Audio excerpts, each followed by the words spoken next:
It's more common than heart disease, the #1 killer of American women. It's more prevalent than diabetes, which affects 1 in 14 Americans.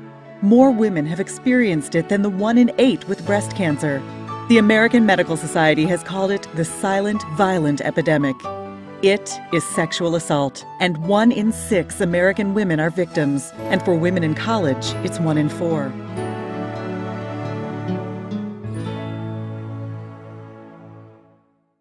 Statistically, rape and sexual assault is one of the most underreported crimes. The U.S. Department of Justice, in their most recent reports that I could find, which were 2007, in their estimation, only 26% of all rapes are reported. The FBI in their crime database say that 37% of all rapes are reported, so there's some difference. But basically, you're saying sexual assault is a very underreported crime. U.S. Department of Justice reports indicate that 70% of all rape and sexual assault victims know their assailants. A University Health Services study that was looking at sexual assault on college campuses, 1 out of 4 women had reported that they were sexually assaulted during while they were in college. 1 out of 8 women reported they had been raped while they were in college. And in that same report, 1 in 12 college males admitted to having committed acts that would meet the legal definition of rape. There is not a more personally violating crime than rape or sexual assault. Dr. David Lesick conducted interviews with 1,882 male volunteers at the University of Massachusetts and Duke University over a 4-year period. He asked questions like, have you ever had sexual intercourse with an adult when they didn't want to because you used physical force, such as twisting their arm or holding them down if they didn't cooperate? Of the men interviewed, 120 admitted acts which met the legal definition for rape or attempted rape. Of those, 76 reported committing multiple rapes. The repeat rapists averaged almost 6 rapes each.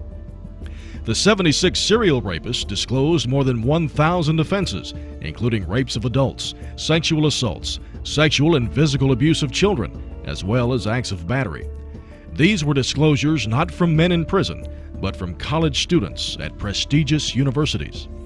Trauma is trauma, whether the tornado blew your house away or you were the victim of a violent crime, but certainly in the area of rape, you have been traumatized, and trauma has a certain impact on the human mind and the human heart and the human emotions, and you have to factor that in as you're interviewing a person, particularly in those early hours or days beyond the actual incident. There's a common phrase in crisis counseling that goes something like this, that's a normal reaction to an abnormal situation. There can be a sense of delayed memory, or a sense of, they can be everything from hysterical to totally withdrawn. Emotions can be all over the map in terms of how they, what they're reacting to, and that can be interpreted often as resistance or as something less than cooperation.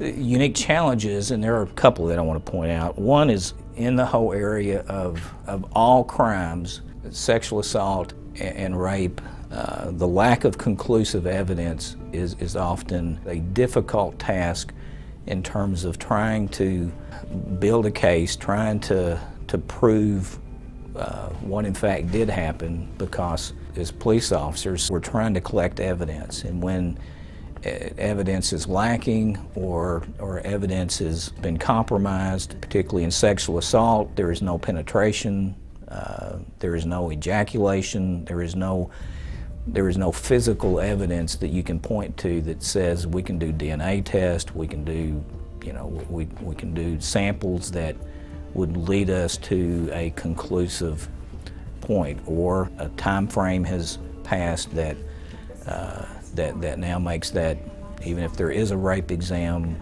then it's impossible to collect at that point, or the victim has cleaned themselves up, or they've done something that has tainted the ability to collect conclusive evidence. It often does come down in sexual assault and rape. Most victims know their assailants. It often does involve one person's word against someone else's. Nobody likes to talk about sex in this country. It's kind of a taboo thing. We don't like to talk about our most recent sexual encounter, even if it was a good one. So why would we expect somebody to just say, hey, guess what happened to me? The two chief reasons that sexual assault cases are so difficult to handle, frankly, from a defense perspective as well as a prosecutorial perspective, are number one, because of the nature of the offense itself. The inherent nature of a sexual assault case involves something very private, very personal, very intimate, and when that experience is twisted or perverted in some way and imposed upon an unwilling victim, it creates a natural level of discomfort, obviously for the victim, but also for all of those people who are brought into the picture by way of investigation, by way of justice. Investigators are uncomfortable uncovering and exposing those kinds of crimes. Obviously, victims are uncomfortable talking about their last sexual encounter in front of a room full of strangers, and frankly, jurors and judges are uncomfortable hearing it. Beyond that, sexual assault cases are difficult because oftentimes they are based on a lack of evidence. Again, by their very nature, there are few or no eyewitnesses to the crime except for the involved parties. And because of the nature of the crime, there's often a delay in reporting the crime.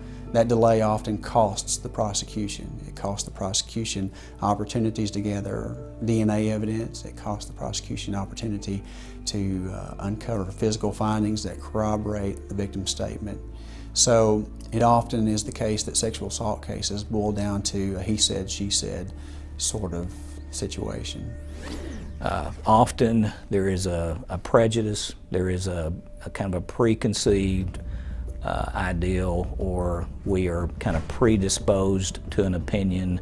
Particularly as a male investigator, you tend not to have confidence, it's almost like the victim has to prove herself that this happened, and we go in with that attitude. And to me, that's a fatal flaw in investigative technique. I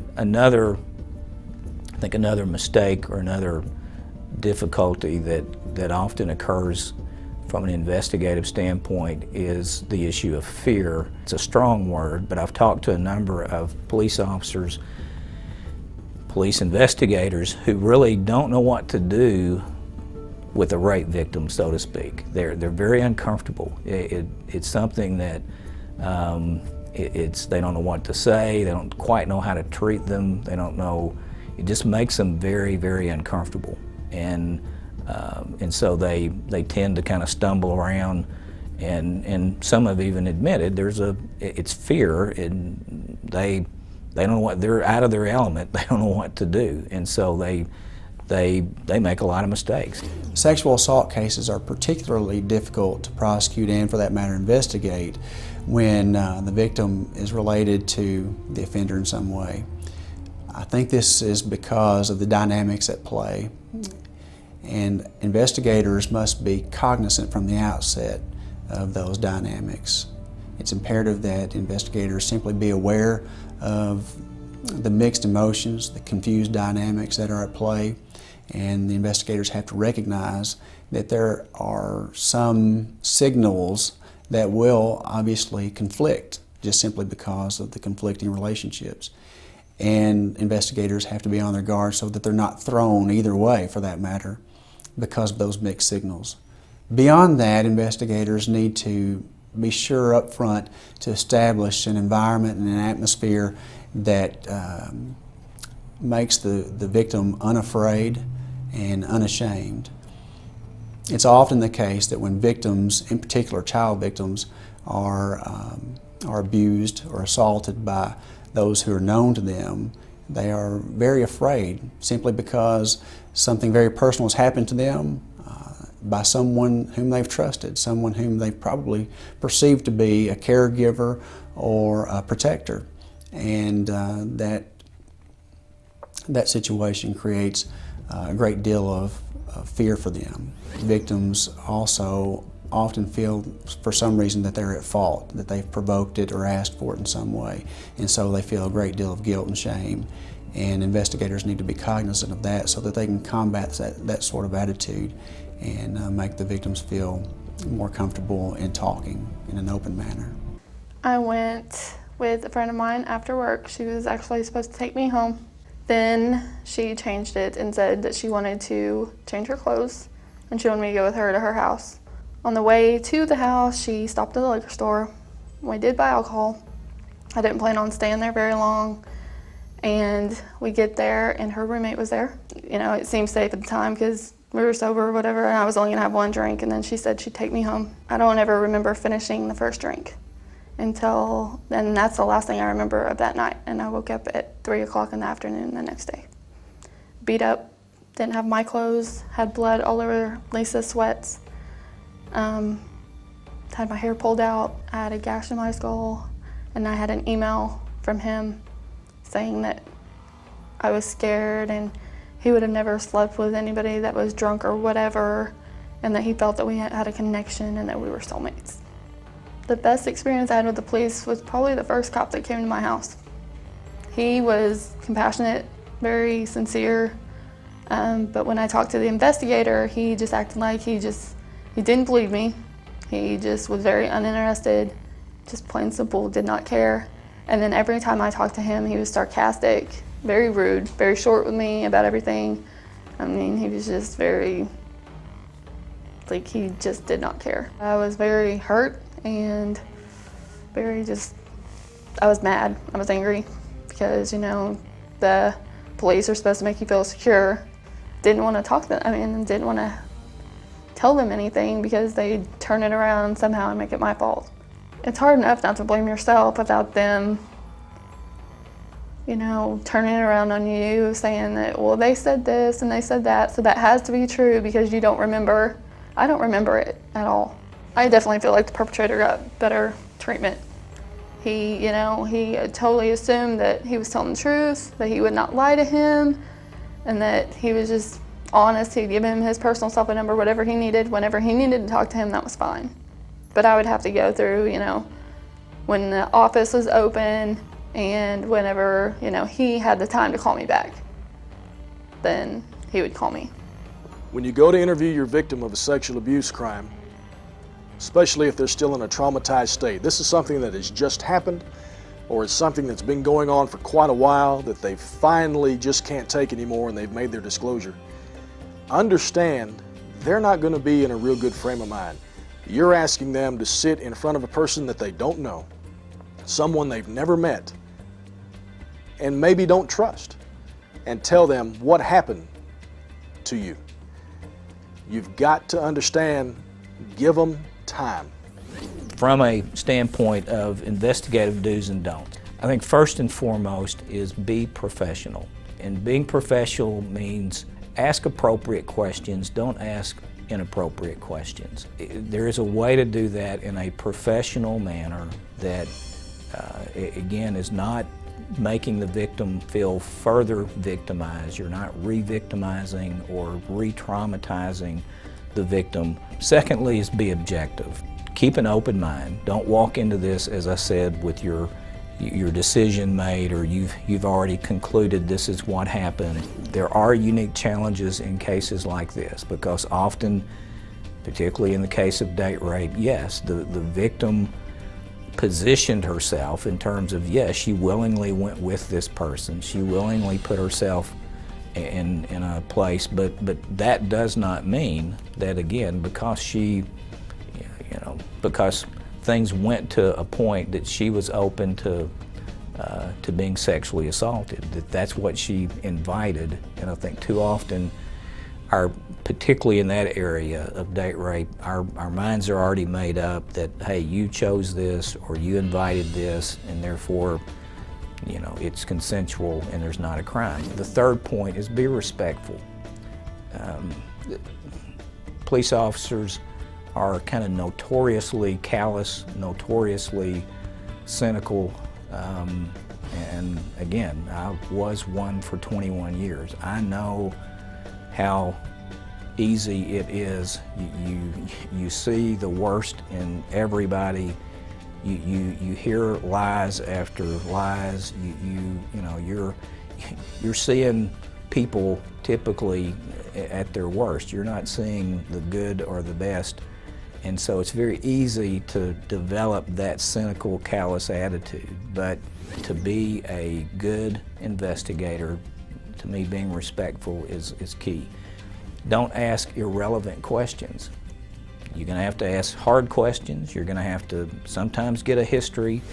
Sexual abuse investigations provide some questions that need to be answered that other investigations don't because of the nature of the investigation.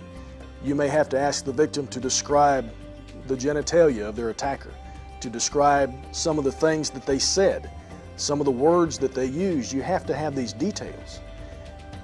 If there's foul language involved, your victim may not use that language, and it may make them feel dirty again to have to say it back to you. You've got to know it.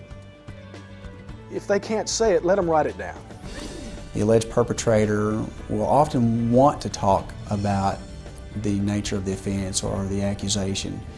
And for some reason it seems that often they will admit what they've done. Certainly they will try to minimize it or try to suggest that the victim in some way provoked it. Even if the alleged perpetrator denies the accusations, it still is a large piece of the puzzle, because often if they are in truth and in fact guilty, what we find is that there's invariably some sort of inconsistency or contradiction in the alleged offender's statement. So any statement that the defendant makes becomes a critical piece of the prosecution. Well, when you're talking about a sexual predator, some of the things that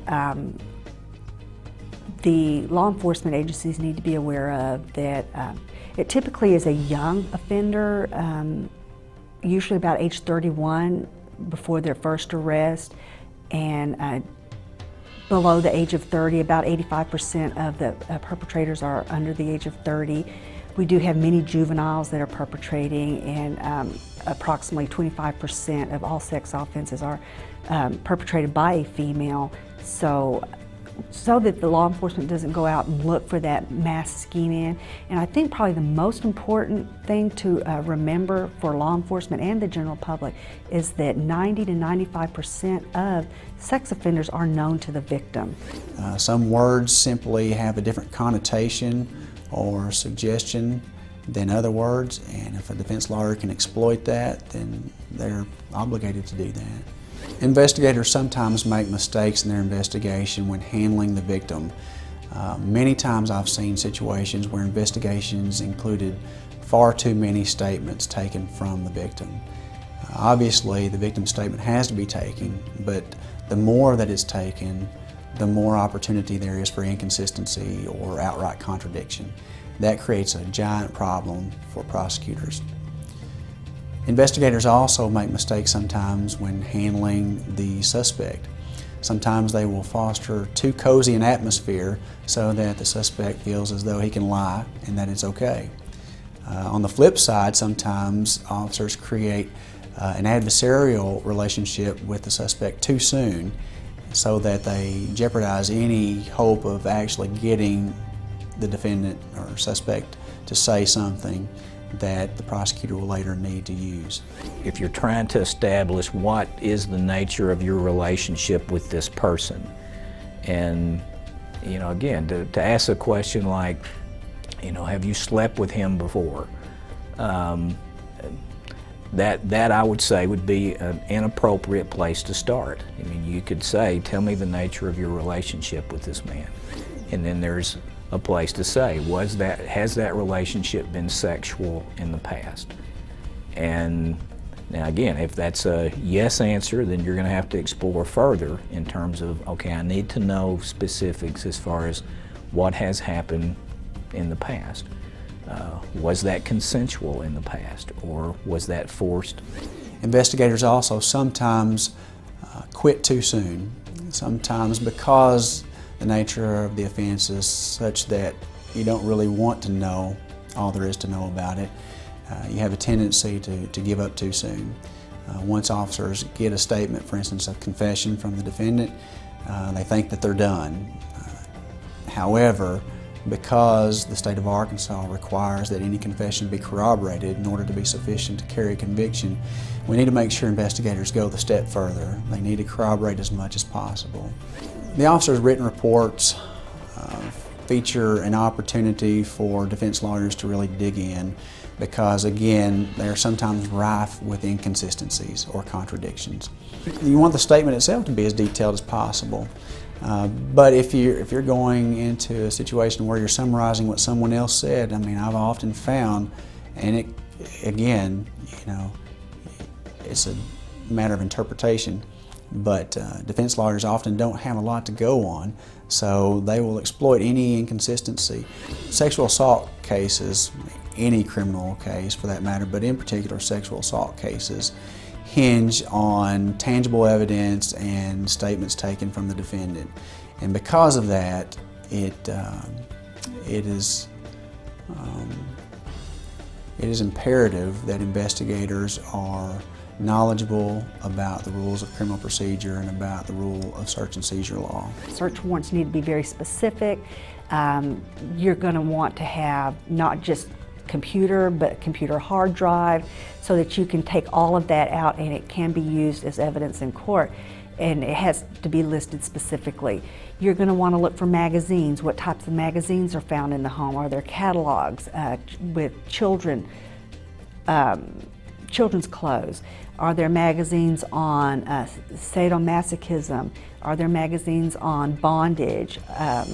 You want to look at their hard drives, see what kind of web pages they're visiting. Are they visiting pages that tell them how to practice in autoerotic asphyxiation?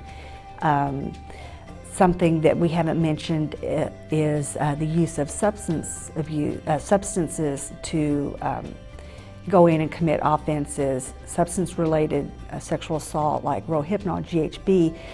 Perpetrators are able to find that on the internet, get recipes to make that, and then use that to incapacitate their victims. Defense lawyers look at search and seizure issues from the outset. Again, if there is any way in which a defense lawyer can preclude evidence, then he's going to be a lot better off than he was to begin with. If he can show that there's been a violation of a suspect's Miranda rights, then the statement's not going to come into evidence. Search and seizure issues are rightly big issues for defense lawyers to explore and, for that matter, to exploit. When you're interviewing your witnesses of a sexual abuse investigation, keep in mind motivation. One of the main things to remember is, why is this person willing to talk to me? Is it because they really want to help the investigation? They really have some good information to give you on behalf of the victim or behalf of the suspect? You have to look at this very objectively. There are three sides to every story. There's the victim's story, the suspect's story, and the real objective truth is in the middle. Arkansas recognizes that a victim should be protected, and so there is a rape shield statute that prevents defense attorneys from lambasting or otherwise re-victimizing a victim on the stand with their history. However, defense lawyers will certainly call into question victims or alleged victims and will hang their hat on anything that's available to question their credibility, as they're obligated to do. One thing that investigators should look to in putting together the prosecution is the prior history of the alleged offender. It's often the case that offenders have no criminal history whatsoever. That, of course, does not necessarily mean that they didn't commit the crime for which they're accused.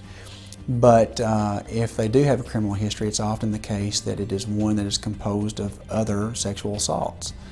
And that speaks to the proclivity and the depravity of that particular individual. While the general rule in Arkansas is that the prosecutor cannot produce evidence of prior bad acts simply to prove that he acted in conformity with the allegations, the Supreme Court has recognized that there is an exception to that rule, and it's known as the pedophile exception. If there is a history of the offender or the alleged offender having violated or perpetrated against victims of a similar situation, of a similar status, or of a similar age, then Arkansas often will allow the evidence of those convictions or wrongs or conduct to be introduced as evidence against the offender. A few years ago, I was certified as a law enforcement instructor and had the opportunity to lecture police academies, and in particular my job was to lecture officers in training on how to testify in court. And I couldn't have said it better than an officer actually said it to me. He said the best advice for testifying in court is to do your job right in the first place and then tell the truth about it. And he was absolutely right. I would advise officers to be prepared, be thoroughly prepared, have every facet of their reports memorized, committed to memory, and be prepared to testify to it and articulate it. I think sometimes officers get in too big a hurry to get their reports finished. Let's face it, officers aren't too crazy about paperwork. Most of them are motivated by the field work. They like getting out there and getting something done, seeing something happen. Their field work is only as strong as their paperwork, because months later, that's all we have to deal with. A sexual abuse investigation is not about making an arrest and getting a conviction. A sexual abuse investigation is about helping the victim. We'll deal with the bad guy and all that later. Today, let's get the victim some help, whatever they need, counseling, support, and focus on them.